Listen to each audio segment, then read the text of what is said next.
Chaleureuse bienvenue à chacun, frères et sœurs. Bon après-midi, bon sabbat. Et que l'Esprit Saint garde nos cœurs et nous pensons à Jésus-Christ de Nazareth. Amen. Commencez le vous. Ça va, la sœur Catherine de l'étude de l'après-midi. Bonjour à tous. Bonjour. Bienvenue. Bonjour. En fait, cette prophétie est peste. C'est ce que nous allons voir cet après-midi. D'accord? Je vous invite à prier avec moi avant de commencer. Je vais faire un coup de prière. Éternel notre Dieu, par votre céleste, alors que nous allons traiter un sujet difficile et d'actualité, nous te réclamons ton Esprit Saint qui puisse ouvrir nos esprits et nous mettre en harmonie sur ce que tu veux dire et non sur ce que nous voulons dire. Nous t'avons prié au nom de Jésus. Amen. Donc, on va voir cette étude prophétie et peste et on va participer ensemble et on va voir que la Bible déjà nous avait préparé à ces choses-là. Et peut-être que nous l'avons perdu de vue parce que nous regardions ailleurs. Donc, ensemble, on verra ça. Donc, juste avant de commencer, je voudrais vous rappeler que dans l'évangile de Luc, au chapitre 24, nous avons l'extrait des deux disciples d'Emmaüs.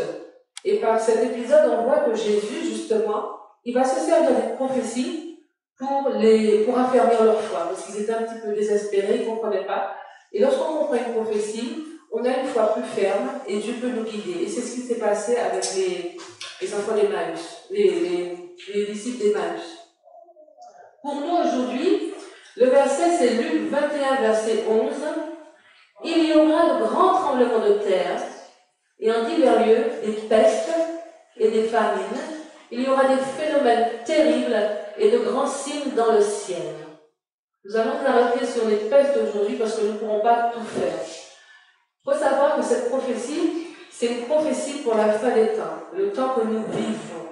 D'accord? C'est une prophétie pour ces temps. Et pourquoi? Nous allons voir ensemble pourquoi les pestes et quel pourrait être l'impact des pestes sur notre salut.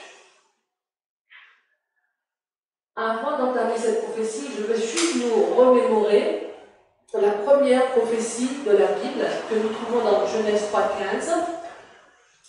Je mettrai inimitié entre toi et la femme, entre ta postérité et sa postérité.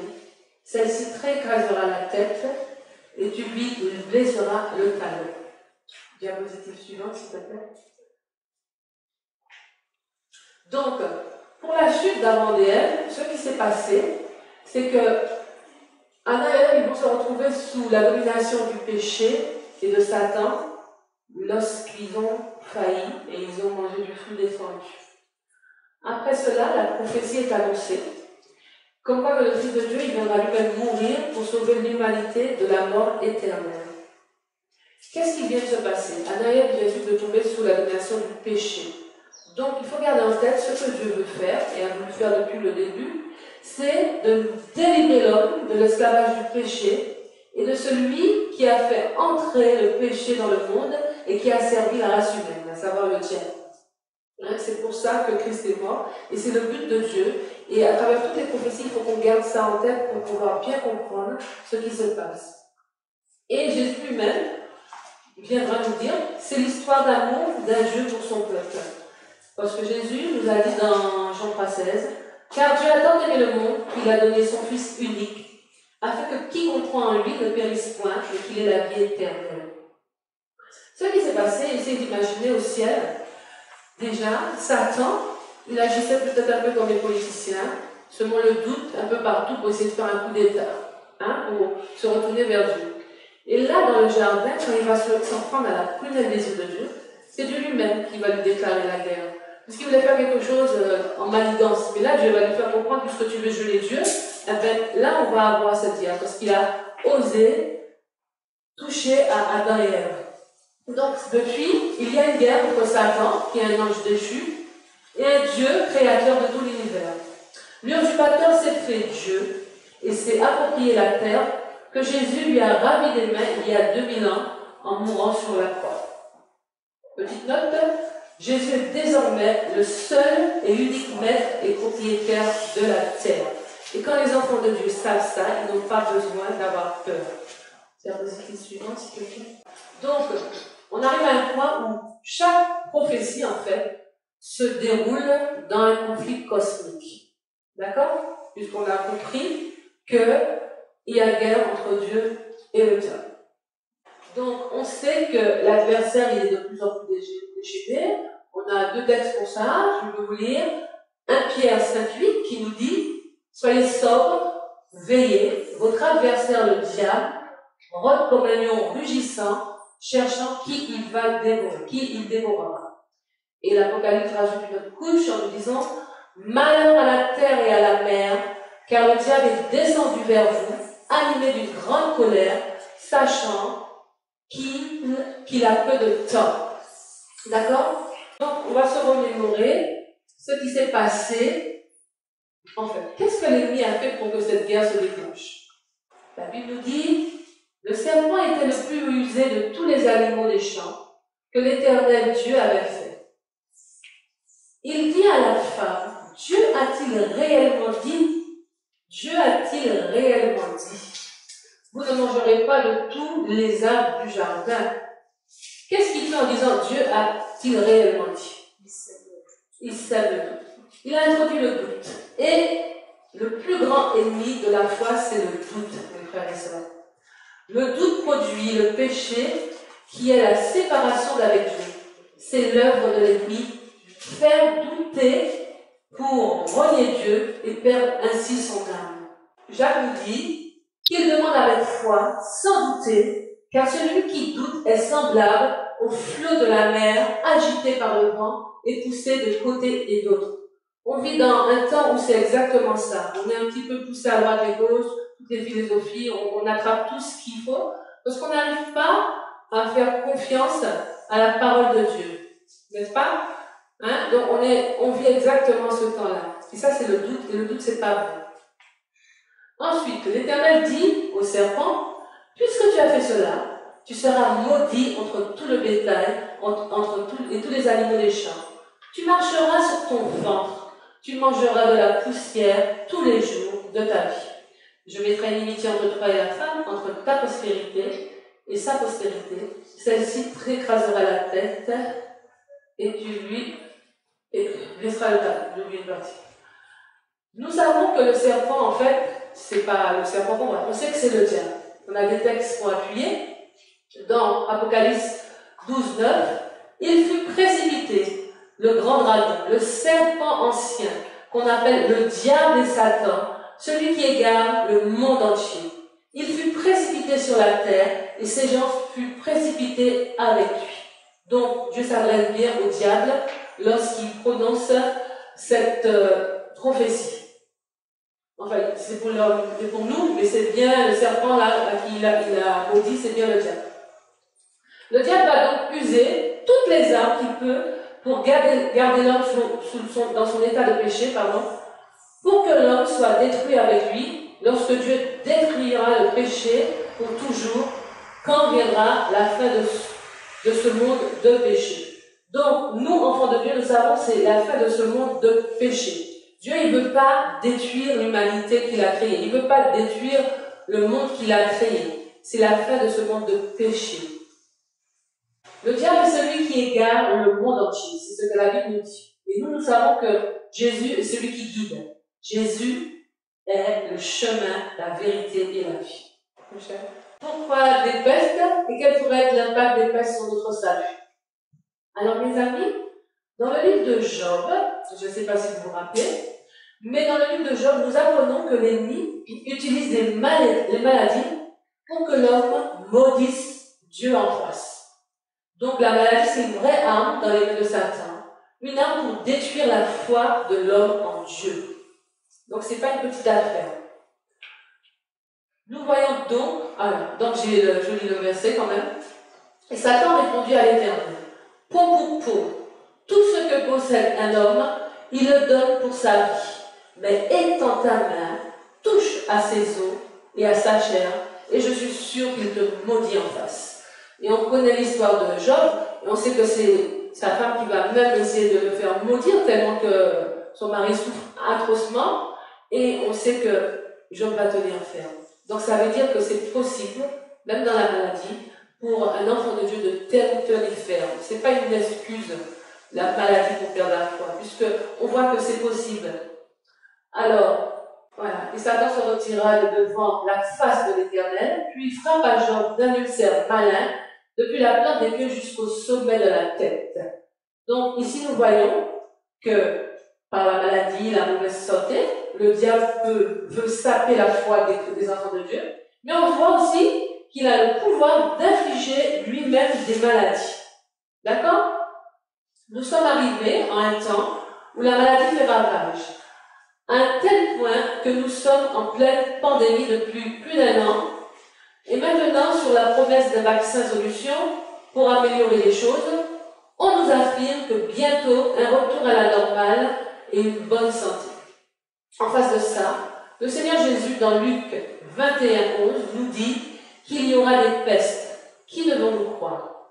Ceux qui nous proposent un vaccin pour retrouver la santé et oublier enfin cette histoire de pandémie, ou le Seigneur qui nous a dit qu'il y aura des pestes, ce qui veut dire qu'il y aura maladie sur maladie. Retenons donc, jusqu'à maintenant, que le diable utilise la maladie pour faire l'homme maudire Dieu en face. Que Dieu nous donne la santé et nous donne les moyens de garder la santé. Amen. Donc maintenant, on va faire un point vite fait sur les pestes du monde, puisque c'est le sujet. Alors, la définition de peste dans le dictionnaire nous dit maladie contagieuse causée par le bacille Yersinia pestis à multiples facettes et mortelle pour l'homme. D'accord? Alors, on en a repéré quelques-unes, pas toutes, hein, mais la première qui a été repérée, c'est en 430 avant Jésus-Christ, la peste d'Athènes. Alors, première pandémie documentée de l'histoire, la peste d'Athènes est en réalité probablement due à une fièvre typhoïde. Décrite par l'historien Thucydide lui-même, touché par la maladie. La maladie se manifeste par des fièvres intenses, des diarrhées, des rougeurs et des convulsions. À l'époque, il y avait quand même 200 000 habitants de monde. Donc, qu'est-ce qu'on voit là? On voit déjà que le fait de dire peste, les pestes qu'on définit dans le temps, ce n'était pas le bacille de Yersinia pestis. Mais dès qu'il y a une contamination par virus, bactéries, parasites, et que c'est contagieux et que ça entraîne des morts par centaines de milliers, voire millions, et bien à ce moment-là, on appelle ça une peste. Donc les maladies qui ravagent, ce sont des pestes.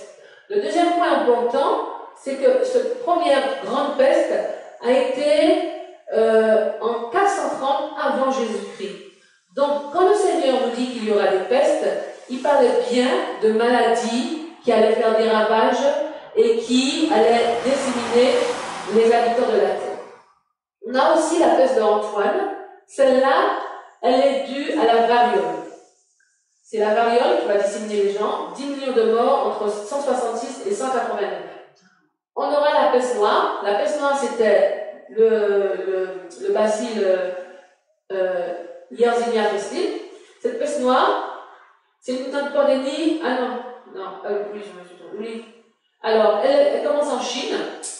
Elle va arriver en Asie centrale, passer par les Mongols, le port Kaffa, sur la mer Noire. Elle est tenue par les marchands génois. Et la maladie se manifeste par 2 rubles bubons, se propage ensuite à l'Afrique du Nord, puis à l'Italie et à la France, où elle arrive par le port de Marseille via le navire génois. On estime que cette épidémie, aussi surnommée la Grande Peste, a fait entre 25 et 40 millions de morts en Europe, soit entre un tiers et la moitié de la population de l'époque. Et je voulais juste aussi vous attirer votre attention, ce qui a transporté cette peste partout, ce sont les navires génois. Et on a aussi ça veut dire que ces navires, ça fait les communications. Et on a ça aussi dans la Bible, dans l'Apocalypse, quand on nous parle des ports, c'est pour nous amener notre attention de cette communication que l'homme a entre elles partout dans la terre, sur la terre. Et c'est ainsi que ce virus-là ce bacille a été transmis et il a fait quand même entre 25 et 40 millions de morts en Europe seulement. Parce que là, on nous a même pas répertorié ce qui s'est passé en Chine, en Asie, les Mongols, tout ça. Et endémique depuis plusieurs siècles, donc là, on pensait qu'on avait éradiqué le choléra. Et bien, en 1930, le choléra égale la Russie, égale la Pologne, Berlin, il débarque en France. Il faut savoir que la France, il échappe jamais, hein. Il y a toujours la France. En mars 1832, via le port de Calais cette fois-ci, puis il arrive à Paris. En tout, en France, on a 100 000 morts en 6 mois, dont 20 000 à Paris. On continue. Okay. On peut voir aussi des autres virus qui créent des épidémies, comme les épidémies de grippe. Donc on a eu la grippe asiatique en 1956, c'était lié au virus de influenza H2N2 qui a frappé l'Europe, l'Afrique. Ensuite, quelques années après, il va muter en H3N2 et il va provoquer une nouvelle pandémie. Là, c'était des pandémies. Et en 1968-1969, et là, on l'appelle la grippe de Hong Kong. Et c'est le même virus qui a muté. Et ça nous rappelle un peu notre coronavirus qui mute aussi. On a aussi d'autres maladies virales comme le sida, donc le VIH. Dans les années 1981, on a le VIH qui apparaît, le sida, la maladie. Et dans les années 2000, on a quand même 2 millions de personnes qui succombent chaque année du virus. Et aujourd'hui, on a 36 millions de patients qui vivent avec le VIH sous trithérapie ou tétrathérapie. On a aussi un virus qui s'appelle Ebola. Le virus a la mortalité la plus élevée. Pourquoi? Ça ne veut pas dire que c'est le virus qui a tué le plus de monde jusqu'à maintenant. Mais lorsqu'une région est touchée par ce virus, on sait qu'il y aura au moins 90% de personnes qui seront touchées. Donc, imaginez si la Terre était touchée par Ebola, on sait qu'il y a 90% de la population qui va disparaître. C'est pour ça qu'on dit que c'est un virus à la mortalité la plus élevée. Et puis on a d'autres infections, le paludisme, malaria, là ce sont des parasites, et bien sûr on a nos cancers, qu'on connaît, toutes sortes de cancers, et tellement d'autres maladies. Et on les considère comme des pestes, bibliquement parlé, parce qu'ils ont fait beaucoup de morts dans le passé, ou ils continuent à faire beaucoup de morts. Donc tout cela c'était pour comprendre de quel genre de peste la Bible nous annonçait. Et que ces pestes seront vraiment pour la race humaine des calamités terrifiantes et douloureuses qui vont vraiment mener à rude épreuve la foi des enfants de Dieu. Le Seigneur Jésus lui-même a dit, mais quand le Fils de l'homme reviendra, trouvera-t-il la foi sur la terre? Luc 18, deuxième partie du verset 8, deuxième partie. Donc les pestes dans la prophétie, on y arrive.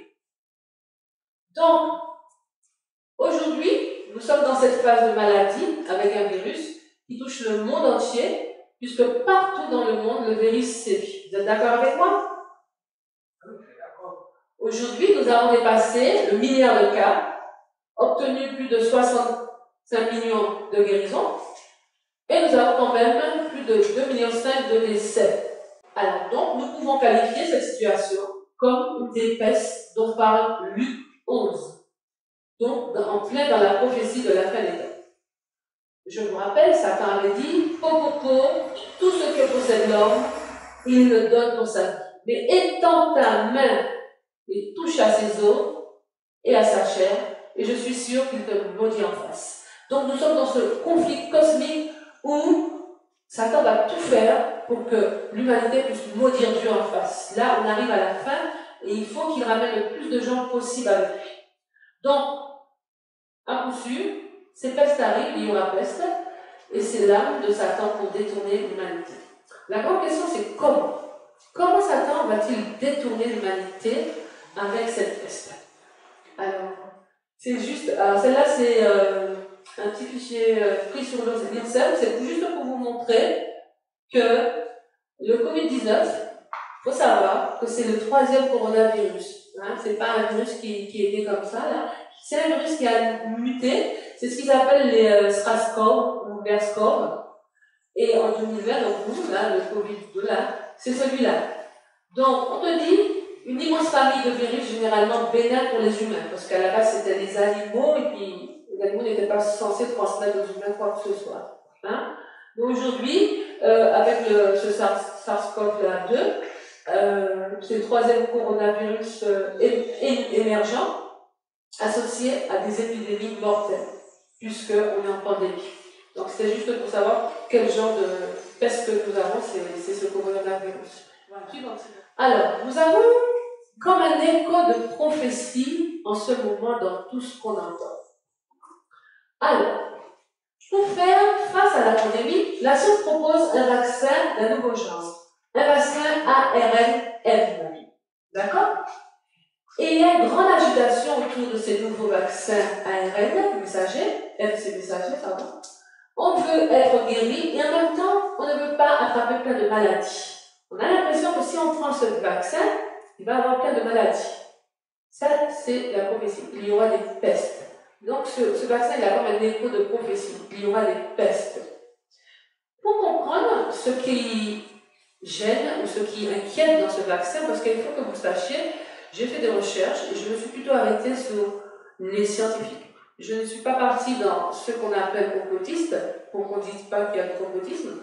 Je suis restée dans les dossiers scientifiques que j'ai pu trouver et les interviews scientifiques contre scientifiques. Donc, il faut que vous sachiez que c'est une minorité de scientifiques qui dit qu'il y a danger avec ce vaccin ARN. La majorité suit la race, suit les laboratoires, croit au progrès, parce que les laboratoires nous disent, entre autres Pfizer, ça fait quand même 15 ans qu'ils travaillent sur ce vaccin. À croire qu'ils avaient déjà le vaccin, ils attendaient juste une bonne pandémie pour nous balancer le vaccin. Donc, ils ont confiance en leur vaccin. Par contre, il faut que vous sachiez, à côté, la minorité, comme toujours, dit c'est dangereux. Et je vais vous dire pourquoi. Eux, ils pensent que c'est dangereux. Pour ça, il faut qu'on retourne, pour comprendre cette interrogation, à une autre peste, c'était le VIH, au fonctionnement du VIH, pour comprendre pourquoi il y a cette minorité qui alerte contre les dangers des vaccins ARN messagers. Donc, selon Doctissimo, j'ai pris la définition, il nous dit le VIH pénètre dans l'organisme par voie sexuelle ou sanguine. À sa surface, des protéines reconnaissant les récepteurs CD4 de l'électrocité s'y fixent.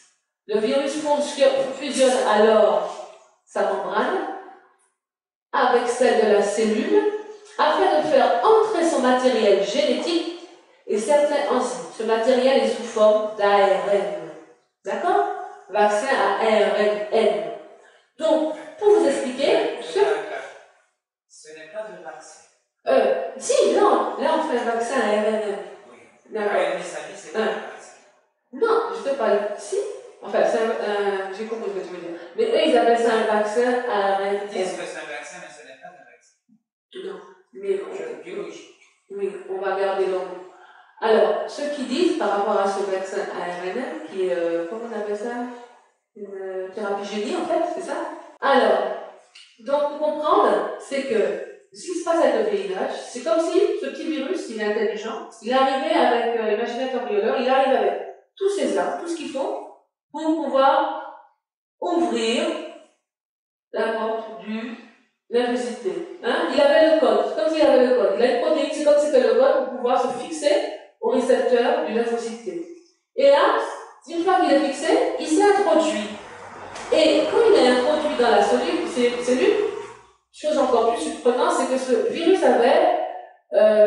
il a la possibilité d'inverser les choses. Normalement, une fois qu'un virus a infecté une cellule, il se développe et il se prolifère. Mais celui-là, il va inverser les choses, il va aller jusqu'au noyau, où il y a l'ARN messager, donc ARN messager. Et c'est ce qui s'est passé.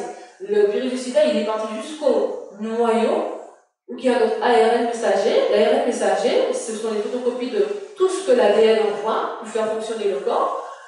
Et ce qu'il a fait, il casse le brin et il met son brin à lui, son ARN à lui, et il ne se contente pas de faire ça. Il a eu le pouvoir en plus, la possibilité de copier, de reproduire les informations de l'ADN, à savoir système de défense de l'organisme. Ça veut dire qu'à ce moment-là, lui, par les autres lymphocystés qui ne sont pas encore contaminés, ils ne le reconnaissent pas comme un ennemi. Ils pensent, puisque lui, il porte le nom, maintenant, il a pris la carapace de système de défense. Donc, c'est un comme eux-mêmes. Mais ça, c'est l'ARN. Ensuite, pendant ce temps-là, il attaque toutes les cellules lymphocystées jusqu'à ce qu'il les a tous mis hors d'usage et on passe, il y a un tour, on passe au sida. D'accord? Donc, c'est à cause de ça que nous avons, quand j'ai suivi les interviews des scientifiques qui parlent, et c'est ça le problème. Je te dis, comment on peut garantir que l'ARN d'un virus qu'on met dans un corps ne va pas réagir comme l'ARN du virus du sida? Ça veut dire, finalement, réussir à prendre la place et à modifier notre ADN. Et eux, ils disent, non, c'est pas possible parce que c'est une synthèse, un ARN de synthèse. Alors, il faut savoir ce que, voilà, ils te disent, ce sont des séquences d'ARN de synthèse du virus. Donc, quand on entend synthèse, nous qui n'avons pas l'habitude, on dit, bon, ben, c'est pas un vrai, c'est quelque chose de fabriqué. Il faut savoir que la synthèse ne peut pas être fabriquée à partir de rien. Il faudra un liposome, une protéine du virus lui-même. Il faut quelque chose du virus qui veulent faire ce soi-disant vaccin avec pour pouvoir faire cette synthèse. Donc, qui le veut ou non, les scientifiques disent on injecte quand même une partie du virus, même si c'est synthèse, même si il va rester juste quelques heures. Donc, pour certains, c'est un petit peu jouer en sorcier, là, hein? Et puis, d'autres disent non, non, impossible, impossible. Donc, nous, ce qui se passe, c'est que devant tout ça, on ne sait pas à quel sein nous vouer, et encore une fois, ce vaccin-là qu'on veut nous faire, eh ben, toujours la finalité, c'est ça va transformer notre ADN, et il y aura des maladies. Il y aura des maladies, et encore une fois, ça sonne un peu comme il y aura des pestes. Voilà. Il n'y a pas assez de recul, donc il est difficile de dire ce qui arrivera vraiment, mais on peut se demander si un tel vaccin serait utile pour l'ennemi de nos âmes. Ce vaccin, il a un écho prophétique. Il fera des malades, il fera c'est l'écho qu'il a pour l'instant, parce que ce sont des discours. Il n'y a pas encore eu assez de vaccins pour voir si vraiment ça va donner des maladies. Hein. C'est encore très, très tôt. Hein. Donc c'est tout un écho. Et les alertes que nous avons, c'est toujours comme ça. C'est une minorité, et puis la grande masse suit. C'est toujours comme ça. Mais nous, nous savons que c'est toujours le petit reste qui, en général, a raison. La suivante, s'il te plaît. Je vais vous parler maintenant prodiges et miracles. Pour qu'on comprenne c'est quoi des prodiges et miracles. D'accord? Dans Jean 2, 23, on te dit, pendant que Jésus était à Jérusalem, à la fête de Pâques, plusieurs crurent en son nom, voyant les miracles qu'il faisait. Jésus lui dit, dans Jean 4, 48, dans le verset, si vous ne voyez pas des miracles et des prodiges, vous ne croyez point. Dans l'Acte des Apôtres, on nous dit beaucoup de miracles et de prodiges se faisaient au milieu du peuple par les mains des apôtres. Et là, dans Luc 7, 21, à l'heure même, Jésus guérit plusieurs personnes de maladies, d'infirmités et d'esprits malins et rendit la vue à plusieurs aveugles. Donc en fait, les miracles et les prodiges que parle la Bible, c'est exactement ce que Jésus faisait. C'est guérir des malades, des infirmités, chasser les démons, retrouver la vue. Ok? Et, puisqu'on parle de prophétie, la prophétie nous dit dans Apocalypse 13, 13, 14, elle opérait de grands prodiges, même jusqu'à faire descendre du feu le ciel sur la terre, à la vue des hommes. Et elle séduisait les habitants de la terre par les prodiges qui lui étaient donnés d'opérer en présence de la bête, disant aux habitants de la terre de faire une image à la bête qui avait la blessure et l'épée et qui lui va. Donc c'est la première partie qui nous intéresse. Elle opérait de grands prodiges. Après tout ce que je vous ai dit, pour arriver à ce point de la prophétie, mes amis, dites-moi, que manque-t-il pour que les faux prophètes opèrent des prodiges? Parce que c'est des faux prophètes. Qu'est-ce qui manque maintenant, là, à l'heure où on vit, pour que les faux prophètes rentre en scène. Des fausses salations, fausses guérisons. Mais pourquoi il y a des fausses guérisons? Qu'est-ce qu'il faut avoir? Des maladies. Des maladies. Voilà. On en est à là. Les pestes arrivent maintenant.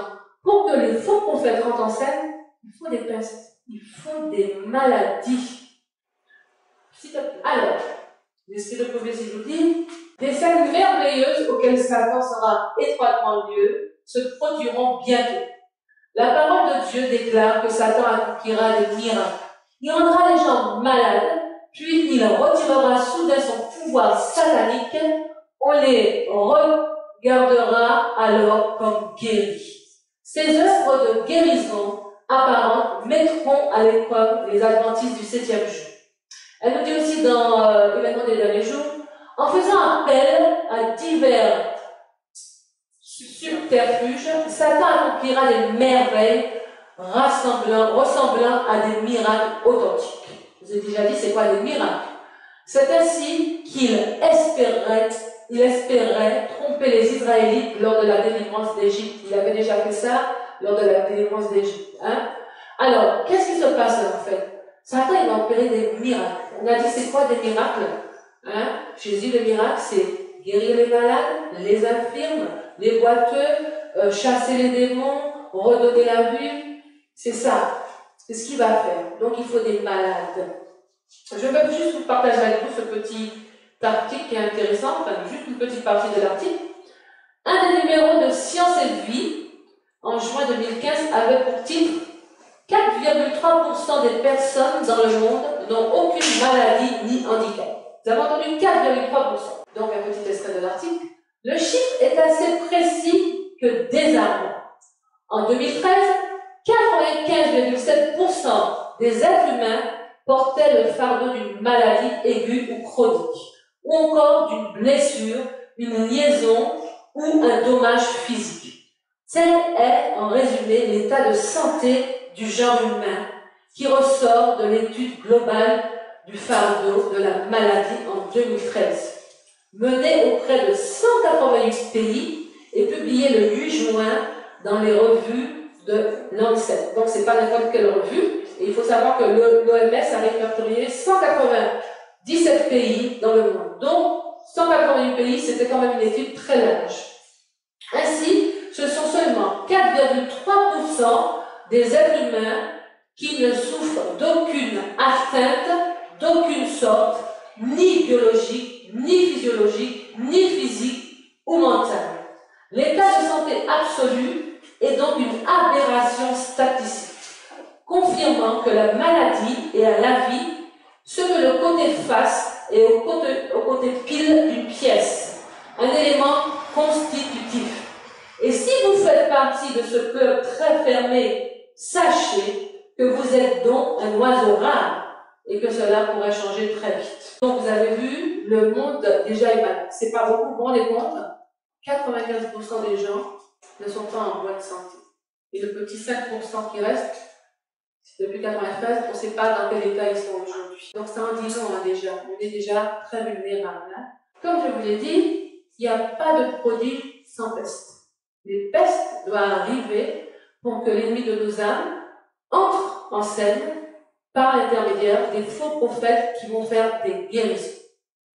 Donc, nous avons 95% de la population mondiale qui est plus ou moins malade, une pandémie, et en cours, un vaccin espoir complètement désespérant, et on sait que Satan lui-même peut infliger des maladies. Pour vous, en combien de temps il y aura des pestes? Avec tout ça, c'est déjà là. Les pestes sont à la porte. Nous sommes dans les pestes. C'est la pandémie du coronavirus qui commence cette partie de la prophétie. Alors, vous allez dire pourquoi. Je vais vous donner plusieurs points qui peuvent nous montrer dans quel état on est. Maintenant, pour cette pandémie, pourquoi cette pandémie serait-elle déclenchée des pestes, sachant que la gravité d'une pandémie se mesure au nombre de morts et que le Covid-19 semble peu grave avec 2,5 millions de morts en l'espace d'un an. On te dit que c'est l'équivalent à 0,5%, donc c'est pas trop. Alors ça, c'est justement un premier point de la prophétie. Nous avons les gens qui se battent là. On nous dit d'un côté, il faut confiner, il faut prendre nos précautions, il faut tout faire, parce que c'est grave. Et puis on a l'autre côté qui dit, mais non, c'est pas grave du tout. Tout ça, c'est pour rien. Ça fait seulement 0,5% de morts. On peut vivre normalement, il suffit juste de prendre nos distances. Tout va bien. C'est ce qu'ils disent. Eh bien, quand ils nous disent tout va bien, la Bible nous dit, dans 1 Thessaloniciens 5.3, quand les hommes diront paix et sûreté, alors une nuit soudaine les surprendra. Comme les douleurs de l'enfantement surprennent la femme enceinte, et ils n'y échapperont point. Juste l'état d'esprit que nous avons par rapport à cette maladie nous montre qu'on est trop à l'aise, tout va trop bien. C'est un signe. Alors, une ruine soudaine les surprendra. Deuxième point, sans négliger les variantes du Covid qui rentrent en scène, variant anglais, Afrique du Sud et autres, les pires pestes de la santé publique connues mondialement dans l'histoire de l'humanité ne sont pas complètement éradiquées. Ça veut dire que on a encore des gens malades qui meurent de la variole et de la petite variole. La tuberculose tue encore aujourd'hui 1 à 2 millions de morts, encore en 2019. Nous avons la fièvre typhoïde, nous avons la peste qui tue encore. Il y a des pays où on attrape encore la peste, on a Ebola, et on a notre coronavirus qui ne cesse de muter, on a le choléra. Dans les maladies contagieuses que nous contrôlons grâce à des médicaments et des vaccins, il y a les grippes, les varicelles, le VIH, les hépatites, et encore et encore. D'accord? Donc déjà, au point de vue santé, on est en danger. C'est facile que tout ça se déclenche, on est en danger. Maintenant, on a divers facteurs communs, je voulais mettre communs, qui nous rapprochent. Le premier d'entre tous, c'est l'avancée spectaculaire et volontaire de l'œcuménisme. Donc ça, c'est des signes qui doivent nous interpeller. On a l'économie mondiale, ça nous rapproche un petit peu comme les vendeurs génois là, qui passent de port en port. Donc l'économie mondiale, c'est quelque chose qui ramène tout le monde ensemble. Et on a une baisse du PIB mondial de 4,5% en moyenne sur l'année 2020, alors qu'il n'y avait même pas 1%. Il y avait 0,1 en 2009. Donc, et les choses vont continuer à aller de plus en plus. Donc, le PIB, c'est le produit intérieur brut qui mesure la valeur de tous les biens et services produits dans un pays sur une année. Donc, on sait qu'en ce moment, on nous dit que l'économie va mal. Avant de faire la diapositive suivante, gardons ça en tête par rapport aux prophéties, l'avancée de l'humanisme, le marché mondial va mal, l'économie va mal. Toutes ces maladies-là, elles sont actives, donc on a plein de virus, plein de maladies dans ce monde. Ensuite, s'il te plaît, la prochaine. Voilà, on a aussi la moitié de la violence, surtout de la violence gratuite. Donc, ce ne sont pas juste des vols ou des cambriolages, ce sont des coups et blessures volontaires, la violence sexuelle, la violence dans les couples. L'âge des gangs organisés devient de plus en plus jeune. Donc ça aussi, la violence ne cesse d'augmenter, c'est encore un signe. Nous avons la prolifération des églises et des sectes de manière mondiale. Beaucoup d'entre elles sont des business d'argent et d'aberration pour profiter des membres et les rendre plus confus dans leur foi. Donc, on n'a jamais eu autant d'églises dans le monde. On n'en a jamais eu. Il y en a de toutes les églises. Et les sectes. Des sectes, c'est plutôt des sectes en fait. De tout, soi-disant au nom au nom de Jésus. Et le truc, c'est juste une question d'argent. Et ils rendent les membres. Ils leur font du mal à vivre. Et puis les gens n'ont plus de foi. C'est pour ça qu'on n'a plus des foi comme fondées. Et ça, c'est aussi un signe. Des philosophies de tout part qui vont naître. Ça fait partie des signes. Ensuite, le climat. L'augmentation et l'aggravation des phénomènes sismiques et catastrophes naturelles. Ça aussi, on entend parler. C'est des signes qui sont là. Le réchauffement de la planète. C'est un autre signe. C'est là aussi. En éruption. Donc, on est en plein dedans. On est en plein dedans. On a aussi, donc, on compte plus de guerres et de conflits entre les États aujourd'hui qu'il y a un siècle. Donc, les médias ne nous en parlent pas parce que c'est pas intéressant. C'est pas intéressant, Mais il faut savoir qu'il y a encore des guerres partout. Et c'est pas forcément des guerres armes contre armes, ça peut être des guerres, comme des guerres froides, mais c'est des pays qui sont froids et qui a la pression, si un bouge, la bombe va partir, voilà. On est vraiment dans ce climat de guerre, et en un siècle, ça s'est vraiment multiplié. Je ne peux pas vous mettre la liste, mais si vous allez sur Internet, vous allez voir qu'il y a beaucoup de conflits. Hein. Toutes les signes sont là. L'augmentation de la famine. Hein. Alors, dans le monde, près de 135 millions de personnes dans 55 pays étaient au bord de la famine en 2019. C'est pas très longtemps ça. Hein? L'année dernière, c'est encore l'Afrique qui a payé le plus lourd tribut, avec 73 millions de personnes touchées, selon un rapport de l'ONU publié mardi, qui redoute que la pandémie Covid-19 ne soit un facteur aggravant dans ce sens. Donc, on le reconnaît. Cette pandémie, c'est un facteur qui va aggraver la famine. Hein? Parce qu'on a vu pourquoi. Problème, l'économie du pays, toutes ces catastrophes, toutes ces choses nous mettent dans ces situations que la famine augmente aussi. On est en plein dedans. Donc, les ressources de la Terre sont épuisées, la Terre souffre, et je ne vous parle même pas des essais militaires, chimiques, nucléaires, climatiques, parce que c'est pour ça quand tu m'as dit réchauffement climatique, j'ai dit ça le point, hein, tous ces essais, et il faut savoir, tous ces essais qu'ils font, c'est dans l'air. On parlait tout à l'heure de la station nucléaire, la EDF, tout près de chez nous. Eh ben, ces nuages-là, qui viennent de ça, qu'est-ce que vous croyez qu'on respire? Mais c'est tous ces déchets que tous ces essais font. Dans ces nuages, il y a tout. Hein? On te dit, il y a du nucléaire, il y a du chimique, il y a tout. Donc, mes frères et sœurs, nous sommes vulnérables et propices à toutes sortes de maladies. Qu'on se le dise. On a beau se protéger, mais nous sommes vulnérables parce que tous ces faits, il y en a d'autres, je ne peux pas vous mettre, nous montrent que ces grandes pestes arrivent. On est déjà, c'est le début des pestes de la prophétie.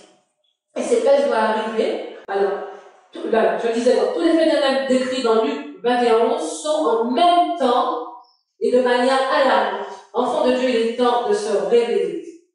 Donc, j'ai voulu faire ça sur la prophétie des pestes parce qu'il faut qu'on comprenne que ça y est, on est rentré dans le temps des pestes. Et ce temps des pestes, il est favorable à la suite pour les faux prophètes. Donc, oui. Tu n'as pas parlé du cancer et des maladies de civilisation telles que l'anxiété, la peur, l'angoisse. Oui. Oui. Le stress occidental. Oui, ça fait toute partie de je ne sais pas si j'ai dit sur la prochaine de la vérité, mais c'est ce que je m'apprête à dire aussi, c'est qu'on est propice parce que tout ça, comme il dit, ça nous rentre dans un stress. On l'a vu juste avec le coronavirus. Okay. Donc, on l'a vu avec le coronavirus. Comme il dit, on parle d'un virus. Mais ce virus à côté, qu'est-ce qu'il a fait? Il a déclenché plein d'autres maladies. Le stress a provoqué des cancers, comme il dit. On a vu que les violences ont augmenté dans les maisons, des suicides, des dépressions. Donc, ce virus a été propice à plein de choses. Et c'est pour ça que je crois que c'est vraiment les pestes qui commencent de la prophétie. Et ces pestes, elles sont indispensables, elles sont obligées pour la prochaine phase, qui est les faux prophètes qui rentrent en jeu. Nous nous sommes souvent posé la question, comment ça se fait que les gens d'église ne parlent pas de ça, ne nous mettent pas en garde, il faut quitter les filles, il faut... En fait, c'est la prophétie, ce n'est pas leur temps. Pour l'instant, ce sont les scientifiques qui se remuent, qui parlent de maladies, de choses, et ça nous donne justement des stress, ça nous prépare à une vulnérabilité. Hein, pour cette phase de peste. Mais les scientifiques, ils ne travaillent pas pour leur voir. Ils sont juste en train de préparer le chemin pour les faux prophètes que nous avons vus dans Apocalypse 13. C'est indispensable. Mais il faut savoir que ces gens-là, ils préparent le terrain pour les faux prophètes. De manière consciente ou inconsciente, je ne sais pas. Et ces maladies doivent arriver, mes frères, qu'on ne se voile pas la face. Ces maladies doivent arriver parce qu'il faut que les prophètes entrent en scène. Quand on a lu tout à l'heure, Satan, on dirait des merveilles associées à Satan. Vous vous rendez compte, hein? des choses fabuleuses qui vont séduire. C'est ça, c'est qu'il va y avoir tellement de maladies, de souffrances, de toutes sortes, que ces gens vont rentrer en scène. Et au nom de soi-disant Jésus, ils vont délivrer les gens. Des maladies que Satan a préparées, que ce soit par des vaccins, que ce soit lui-même les manipuler, que ce soit par des tentations pour faire les gens tomber dans des situations.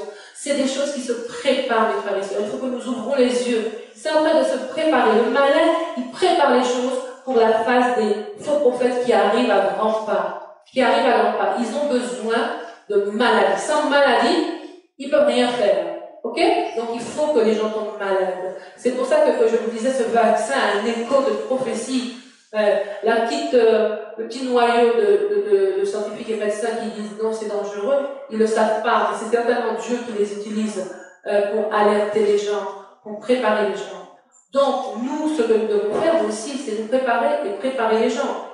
Je vais lire cette diapositive.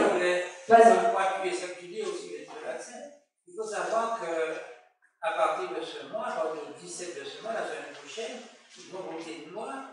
Ceux qui ne veulent pas ce vaccin, ils ne pourront pas aller au cinéma, ils ne pourront pas aller au restaurant, ils ne pourront pas. Ça commence petit à petit. Ça commence, oui, mais. Ils ne pourront pas voyager. Ben, ils ont dit ça à la télévision, à la radio, ils ont dit ça, c'est sorti sur les journaux. Mais si tu veux, oui, mais les faux prophètes, ils doivent rentrer en scène. Oui, c'est vrai, ça va arriver. Mais écoute, ça, vous l'avez coupé ta parole, c'est une vaccination forcée. Ce sera, apparemment. Mais il va y avoir une phase. Si tu suis la prophétie, il va quand même avoir une phase qui fait que tout le monde, depuis des années, je me rappelle, j'étais enfant, dès qu'il y a un truc, marque de la bête. 666, dès qu'il y a un truc. Et tout le monde pose la question, est-ce que le vaccin, c'est la marque de la bête? On a beau dire non, mais les gens ne veulent pas comprendre que c'est la loi du dimanche. Pourquoi? Parce qu'on est dans un système maintenant on ne voit pas pourquoi il y aurait une loi du dimanche. Il faut savoir qu'il y aura, la loi du dimanche aura deux phases, si tu lis l'esprit de prophétie. La phase administrative, qui est de ne pas travailler le dimanche, pour commencer. Et ça, c'est pas gênant pour personne, même pas pour nous. On ne travaille pas le dimanche.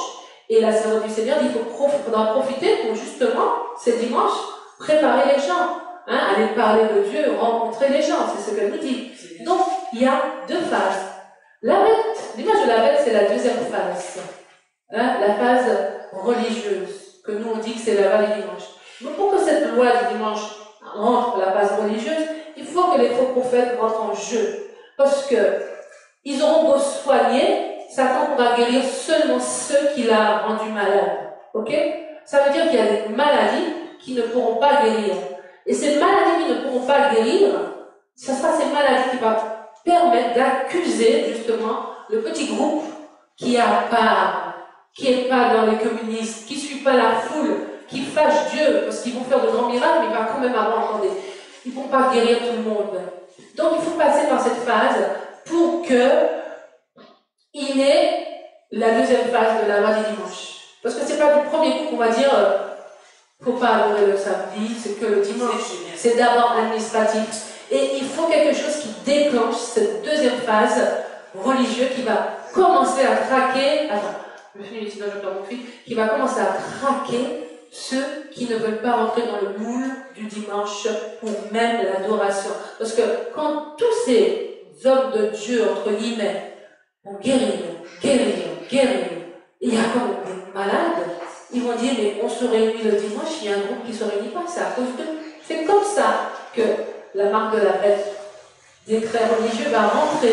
Mais avant, il y aura décret administratif. Il ne faudra pas s'affoler. Parce qu'il faut passer par les tests. Tant que tu n'as pas toutes ces maladies pour que les faux prophètes rentrent comme des dieux en scène, pour qu'ils aient le pouvoir justement à ce moment de faire la terre entière adorer l'image de la bête et faire que ceux qui ne l'adorent pas meurent, il faut qu'ils aient du pouvoir. Pour l'instant, on l'a vu, qui a le pouvoir là pour l'instant? Ce n'est pas le système religieux, ce sont les scientifiques là. Oui ou non? C'est pas eux pour l'instant? C'est pas. Le système religieux n'a pas encore de pouvoir. On prépare le pouvoir pour le système religieux. Il l'aura quand il va guérir les gens. Tant qu'il ne guérit pas, il n'a pas encore de pouvoir. Parce que le monde aura un besoin de guérison, et c'est là qu'ils auront le pouvoir. Alors, mes amis, la bonne nouvelle est que notre Dieu ne nous laisse jamais déliés face aux attaques et pièges. Le Seigneur ne donne jamais une prophétie sans armer ses enfants. Il a dit, je vous ai dit ces choses afin que lorsque l'heure sera venue, vous vous souveniez que je vous les ai dites. Je ne vous en ai pas parlé dès le commencement parce que j'étais avec vous. C'est Jésus qui parlait.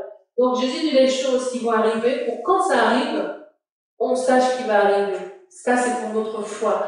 La foi, on a vu, on va avoir plusieurs messages, la justification par la foi. La foi, c'est important dans la relation qu'on a avec Dieu. Et Dieu fait tout pour que notre foi ne faille pas. La chute d'Adam et Ève, c'était quoi? Leurs yeux s'ouvrent, ils ont de l'ennuyité, ils se cachent et font un habit de feuilles de vigne, et ils n'ont plus confiance en Dieu, au contraire, ils en ont une peur atroce. Qu'est-ce qui se passe? Donc Dieu les amène à confesser leurs fautes, n'est-ce pas? C'est la première chose que Dieu nous amène à faire, confesser leurs fautes. Il leur confectionne un nouvel habit de peau de bête. Cet habit de peau de bête avait une signification. C'est pour obtenir la justice de Christ. Donc c'est important. Ils changent leur alimentation, car si avant le péché, l'arbre de vie, c'était pour leur bien, désormais, ça leur aurait été néfaste, car Dieu ne peut pas permettre qu'ils en mangent et qu'ils soient éternellement dans la souffrance du péché. Et en plus des fruits, ils vont avoir à manger l'herbe des champs, aussi comme les animaux.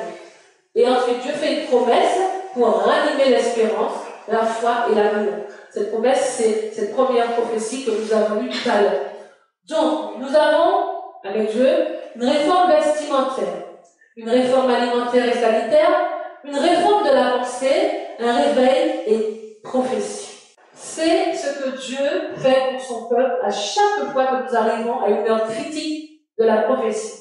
Il nous dicte à nouveau des réformes et nous rappelle à la prophétie. C'est ce qui s'est passé en 1844. Quand le mouvement va naître, c'est ce que Dieu va faire. Il faut redonner des forces. Et Dieu, il intervient toujours comme ça. Dieu donne une chance, une opportunité d'un nouveau départ. Mes amis, nous savons quoi faire pour ne pas tomber malade, prévention, des réformes sanitaires, réformes dans notre mode de vie mondaine, réformes dans la manière de vivre notre foi, posant des questions et attendant des réponses sans aucun effort pour améliorer notre relation avec le Seigneur. C'est exactement la foi qu'il y a aujourd'hui. Les gens posent des questions, ils attendent des réponses, mais par eux-mêmes, ils ne font pas de recherche. Ils ne vont pas à Christ, ils ne connaissent pas la profondeur. Et il faut qu'on change ce genre de foi. Il faut vraiment aller au Seigneur et retournons à la Bible, étudions sérieusement avec l'aide du Saint-Esprit. Celui qui nous a dit qu'il y aura des pestes, nous a aussi dit comment les surmonter. Voilà. Si tu écoutes attentivement la voix de l'Éternel, je vais vous dire ce verset. Si tu écoutes attentivement la voix de l'Éternel, ton Dieu, si tu fais ce qui est droit à ses yeux, si tu prêtes l'oreille à ses commandements, si tu observes toutes ses lois, je ne te frapperai d'aucune des maladies dont j'ai frappé les Égyptiens, car je suis l'Éternel qui te guérit. Dieu n'a pas besoin de nous guérir, parce que si on l'écoute, nous serons frappés d'aucune maladie. Sinon, on dira comme les Hébreux, tant mieux, nous ne nous prosternerons pas devant le diable. Nous garderons notre adoration pour Jésus. Pour l'instant, il y a l'actualité du vaccin. Les paramètres, tous les paramètres que je vous ai montrés, le diable n'a pas vraiment besoin du vaccin pour nous donner des maladies. Donc, on ne sait pas ce qui va se passer. On ne sait pas si le vaccin va être tellement désastreux que finalement ça va s'arrêter et tout le monde ne sera pas vacciné. On ne sait pas. Je ne suis pas en train de dire que c'est le vaccin qui va déclencher les pestes. Non. Le vaccin, c'est l'actualité du moment. Mais il faut partir du principe que la peur que nous avons en ce moment, que l'humanité a, qui est d'attraper des maladies, parce que c'est pour ça qu'ils ne veulent pas de vaccin, va arriver. Ça veut dire que la Bible nous dit qu'on aura des pestes. Donc, je ne peux pas te dire jusqu'à où le vaccin va aller, je ne sais pas. Je ne sais pas. Il peut se passer n'importe quoi. Je me rappelle pour l'hépatite A, ils ont vacciné à grand vent, et puis quand il y a eu des écueils secondaires, on a tout arrêté. On ne ne pouvait pas faire la deuxième vague. Donc, je ne peux pas te dire, hein, si on aura le temps de vacciner tout le monde, si... C'est pas ça le sujet d'aujourd'hui. Le sujet des pestes, c'est pour que nous comprenions que nous sommes entrés dans cette phase de peste, et de même que l'humanité a peur de tomber malade, c'est parce qu'ils ne connaissent pas la prophétie. Parce que la prophétie dit, nous allons tomber malades, il y aura des pestes. Et à côté de ça, la prophétie te dit, Dieu veut des réformes. Te montre à travers la Bible que Dieu veut des réformes. Si tu veux échapper à ça, tu as des réformes à faire, vestimentaires, sanitaires, ta façon de penser, tout ce qu'on a dit là, il y a des réformes à faire. Et l'humanité doit comprendre ça. Tant qu'on reste dans le gros lot, on ne veut pas faire d'efforts, et on écoute ceux-là qui disent ça, et puis on se met d'un côté, si ça nous plaît, c'est parce qu'on n'a pas compris. Que je prenne soin ou pas de mon corps, je suis vulnérable. Je le sais parce que c'est pas moi qui décide l'air que je respire. Et je sais que je respire nucléaire. Je sais que je respire tous ces trucs chimiques qu'il y a dans l'air. Je le sais. Donc, que je le veuille ou non, je suis vulnérable. C'est pour ça qu'il faut mettre sa confiance dans le Seigneur. Parce que sur ce coup-là, je mets la raison. C'est Dieu seulement qui a le remède. C'est Dieu seulement qui peut nous parer des maladies. Vous comprenez? Hein? Mais il ne faut pas qu'on se voile la face. La Bible a dit qu'il y a des maladies et on est rentré dans cette phase où les maladies sont en train de tomber. Et on voit que l'humanité a peur de ça, mais c'est ce qui va arriver. Je suis d'accord avec toi, c'est ça, et tu laisses dans le Seigneur, tu dis bien. Oui. Mais ce serait aussi un test pour ceux qui essaient de se déclarer chrétiens. C'est pour ça que je dis qu'il faut réforme. C'est pour ça que je dis qu'il faut une réforme de la pensée. Donc si tu as l'habitude de penser que tout ce que le monde t'offre c'est bon, il faut réformer cette pensée. Si tu as l'habitude de penser, tu as l'habitude de prendre des vaccins, et les scientifiques c'est ce qu'ils ont fait, il faut réformer. C'est pour ça que je dis que là, pour échapper entre guillemets aux pestes, hein, de manière individuelle, il faut entrer dans toutes ces réformes que Dieu nous donne. Vous comprenez ce que je veux dire? Mais ça ne va pas changer la prophétie. Les pestes ont démarré et ça va continuer.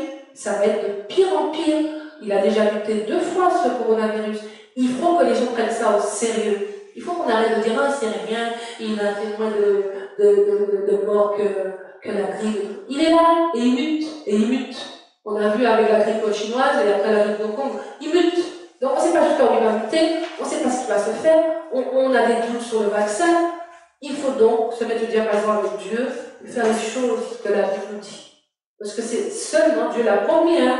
Là, il nous dit si tu écoutes attentivement la voix de l'Éternel ton Dieu, si tu fais ce qui est droit à ses yeux, si tu prêtes l'oreille à ses commandements, si tu observes toutes ses lois, je ne te frapperai d'aucune des maladies dont j'ai frappé les Égyptiens, car je suis l'Éternel qui te guérit.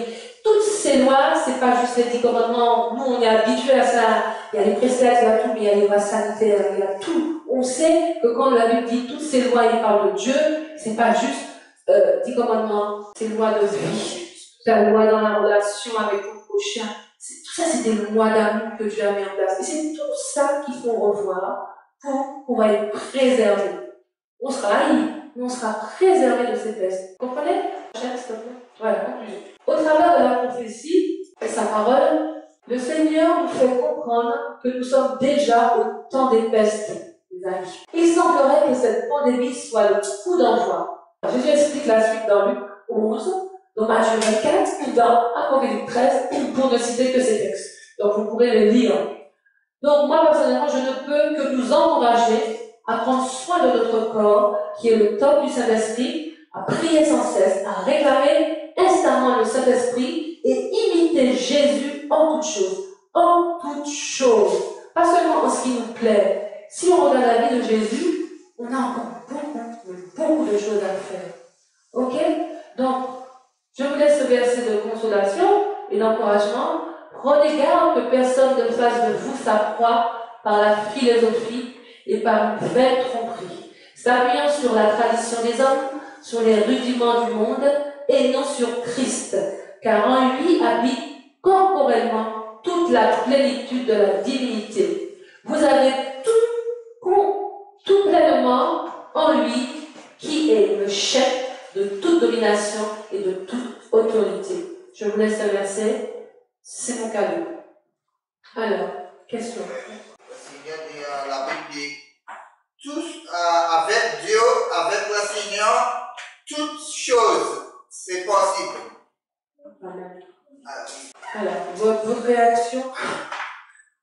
Alors, des réactions et...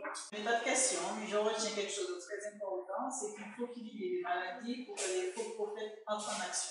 C'est la prophétie, ma chérie. Voilà. Si les faux prophètes ne pourront pas faire de prodiges si tout le monde est en bonne santé. Hein? Donc, Jésus nous a prévenus de ce qui va arriver. Ce monde va à sa décadence. Donc, il ne faut pas qu'on se cache derrière, comme beaucoup de nouvelles églises nous font croire. Hein? Tu vois, si tu as le Saint-Esprit qui parle en langue, tu es protégé, si tu as ceci, tu as... Non, la Bible ne ment pas. Oui. Est-ce que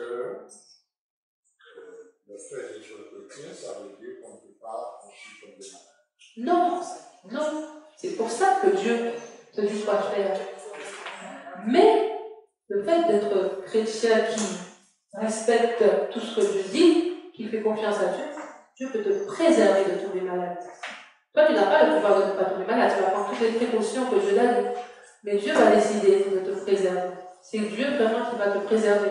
Parce que, comme je t'ai dit, on respire un air pollué. Que tu le veux non, ça joue là-dedans. Les gens, selon la vulnérabilité, ils vont tomber malades, ils vont avoir des cancers. D'autres qui sont plus costauds, ça ne va rien leur faire, mais dans le temps, tu vois. Donc, c'est pas parce que je suis chrétien ou disciple de Dieu que j'ai le pouvoir de ne pas tomber malade. Mais en tout cas, si je mets, c'est la promesse de Dieu, hein. C'est comme ce matin, hein, comme toi-même tu disais, c'est pas nos bonnes actions qui nous sauvent. Tu comprends? C'est Jésus. Mais là, c'est la même chose. C'est pas le fait que tu manges bien, que tu respectes tout qui va te sauver. C'est vraiment le Seigneur qui va mettre, comme il t'a dit, la main. Il va mettre un parapluie au-dessus de toi. Tu vas passer à travers tout ça. Hein, parce que tu lui as montré que tu lui fais confiance et tu as accepté ses réformes. Oui. Je voulais savoir, le ministre de ça arrive par hasard. Je n'ai pas cherché pour est-ce que ça arrive par hasard, mais on l'a appelé virus parce que c'est un microbe. C'est par rapport à sa fonction, on l'a appelé virus. C'est pas arrivé par hasard, mais c'est sûr que c'est le résultat des saletés des humains. Des saletés avec les bêtes, des saletés. Tous ces microbes, c'est le résultat de saleté, tu vois. Hein? C'est l'œuvre du malin aussi. C'est l'œuvre du malin. Oui. Aussi, parce que moi, j'ai pas voulu faire trop long, mais dans mes recherches, par exemple, quand je regardais tout le déluge, c'est pas les maladies qui fait que Dieu va les détruire, c'est parce que vous en pleine santé quand même, hein, mais c'est que leur méchanceté va aller tellement haut. Et après, c'est après que Satan va changer de méthode avec l'histoire de Job. Tu vois? Il y avait vu dans un reportage de laboratoire, ça on dit, il y avait des virus, des petits trucs. Il avait pris le virus, ils avaient conservé. Et puis ils disaient que si toutefois ils ont lâché le virus, ils doivent protéger tout le monde. Oui, parce qu'en fait, dès que l'homme touche quelque chose, ça devient désastreux. Ça veut dire que peut-être qu'il y a, à cause des saletés, un microbe, un virus qui va naître. Puis quand l'homme va commencer à le mettre en culture, à faire les choses, il va le rendre virulent et c'est comme ça, la race humaine. Tout ce qu'on touche, il faut toujours qu'on détruise. C'est la recherche. Il faut toujours chercher, on essaie des trucs. Et c'est pour ça que on dit que ce virus a été manipulé par l'homme. Hein.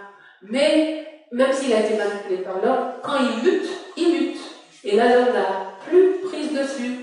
Hein, regardez pour le sida. À chaque fois qu'on met une thérapie en place, le truc mute. Il faut rajouter quelque chose. Hein. Nous-mêmes, on nous dit à force d'avoir pris du paracétamol, ça ne fait plus d'effet. Donc, même si l'homme met la main, mais c'est pour ça qu'on a cette inquiétude pour le virus ARN, ça veut dire même si l'homme met la main pour modifier, le virus reste là. Et après, il fait ce qu'il veut. Et il mute. Et quand il mute, ils n'ont plus la main. Hein. Donc, on va faire un petit truc, mais ils vont toujours muter. Mais le virus, c'est le résultat des règles sanitaires qui n'ont pas été respectées. Et puis après, la connaissance a augmenté, les hommes ont mis la main, voilà. C'est nous-mêmes, hein, c'est nous-mêmes. Mais Dieu peut nous protéger, préserver. Oui? C'est important ce que tu as souligné par rapport à la réforme, parce qu'en cette fin de temps, les gens, on regarde dans la Bible, par exemple, quand il y avait une maladie, il est dit d'appeler les anciens, ils allaient imposer la main pour pouvoir guérir. Donc, beaucoup croient aujourd'hui ce genre de guérison. C'est ça l'œuvre du faux prophète. c'est exactement les versets qu'ils vont prendre pour montrer. Mais si tu vas dans l'Ancien Testament, c'était quoi? C'était sanitaire, c'était distance, on se nettoie, tu vois, c'était ça, Dieu. Quand on te dit un ancien vient t'imposer la main, ok, mais à côté de ça, il fallait quand même respecter les règles sanitaires et tout ça. Mais c'est pourquoi il est très important de voir que c'est le respect des lois de Dieu qui va nous mener plutôt à dépendre de Dieu et des raisons naturelles, plutôt d'aller vers l'homme, parce que l'homme a toujours tendance à être mal, aller voir le médecin, aller voir notre homme, alors que c'est sur soi-même qu'il faut avoir une obéissance à la loi de Dieu.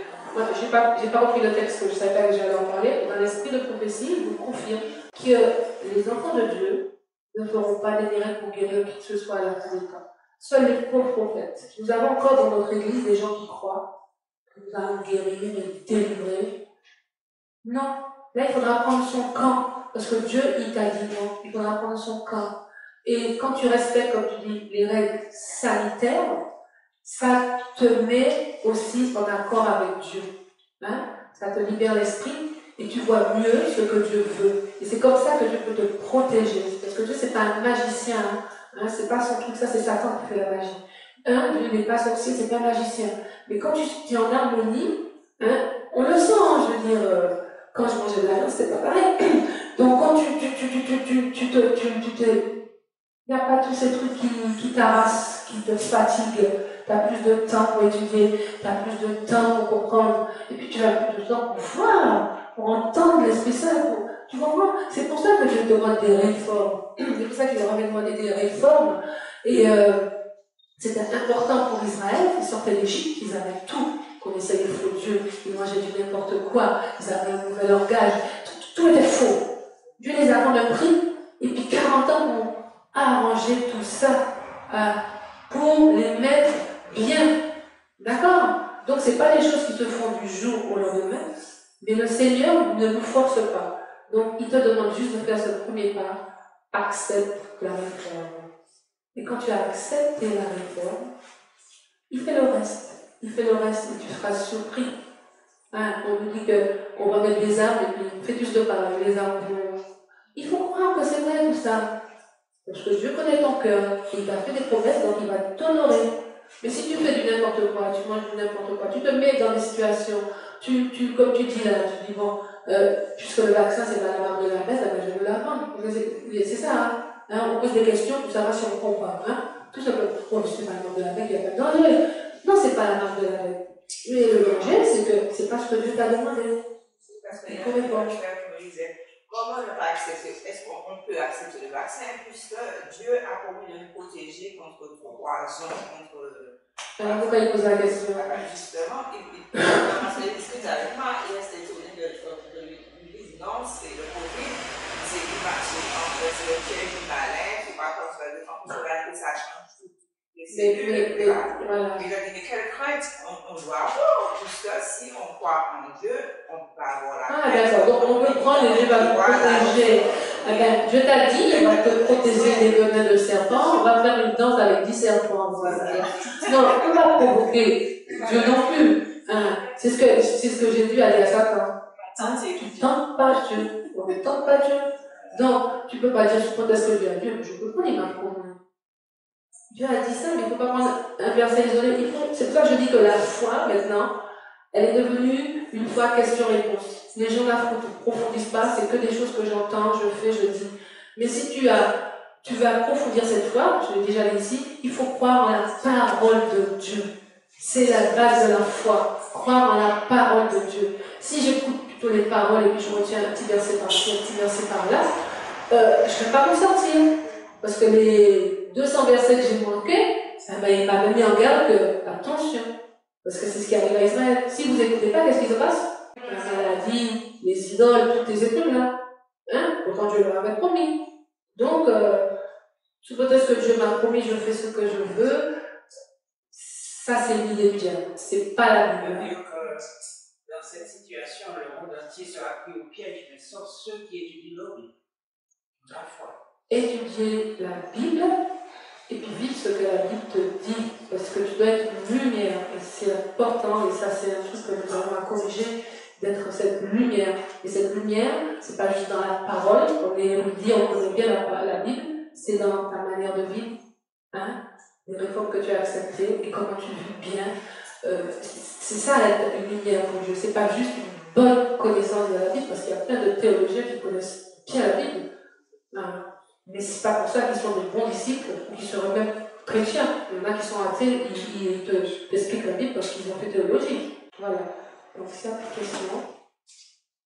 Comme a dit la sœur, rappelons-nous que le passage peste, c'est obligé.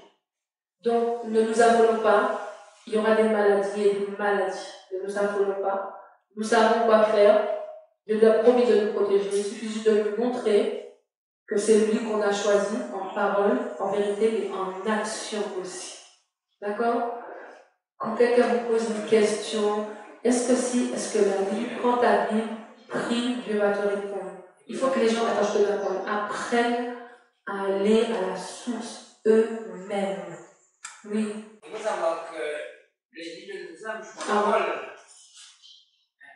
Que les gens, dans leur religion, vous pouvez mettre leur tête sur un bio, ils ne vont pas mettre en pratique ce que la parole de Dieu dit. Non. Ils vont mettre en pratique ce que leur religion leur dit. C'est les merveilles dont. Attention, parce que la religion capture l'esprit, le cerveau. Quand vous êtes ancré dans cette religion, vous êtes considéré comme un aveugle. C'est parce qu'on n'a pas la foi. Voilà. C'est parce qu'on a la foi qui doute, et la foi qui doute, c'est celle-là que Satan aime. Ça me fait. Donc, tu demandes des conseils à l'ancien, au pasteur, à un frère, parce que toi-même tu n'as pas la foi. Donc c'est eux-mêmes qui doivent à chaque fois te rassurer, te réconforter. Tu comprends? Hein? Mais si tu prends ta Bible et tu lis, tu vas voir qu'ils se trompent. Et que c'est peut-être toi qui pourrais les enseigner. On va regarder les congrégations. Ils se haïssent l'une à l'autre, en même temps ils se réunissent. C'est pas une réforme ça, quand Jésus a dit je vous donne un nouveau commandement. Hein? C'était pas une réforme? Aimez-vous les uns les autres comme je vous ai aimé. Pourquoi des congrégations se haïssent? La réforme c'est beaucoup de choses. Beaucoup de choses. C'est tourner, changer de direction, aller à Dieu. D'accord? Voilà. Que Dieu vous bénisse et vous garde. Amen.